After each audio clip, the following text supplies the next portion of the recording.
شروع اللہ کے نام سے جو بڑا مہربان نہایت رحم والا ہے۔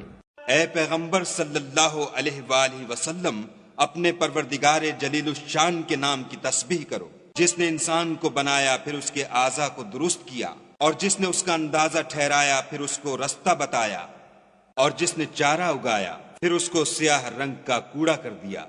ہم تمہیں پڑھا دیں گے کہ تم فراموش نہ کرو گے، مگر جو خدا چاہے، وہ کھلی بات کو بھی جانتا ہے اور چھپی کو بھی۔ ہم تم کو آسان طریقے کی توفیق دیں گے، سو جہاں تک نصیحت کے نافع ہونے کی امید ہو نصیحت کرتے رہو۔ جو خوف رکھتا ہے وہ تو نصیحت پکڑے گا، اور بے خوف بدبخت پہلو تہی کرے گا، جو قیامت کو بڑی تیز آگ میں داخل ہوگا، پھر وہاں نہ مرے گا نہ جیے گا۔ بے شک وہ مراد کو پہنچ گیا جو پاک ہوا، اور اپنے پروردگار کے نام کا ذکر کرتا رہا اور نماز پڑھتا رہا۔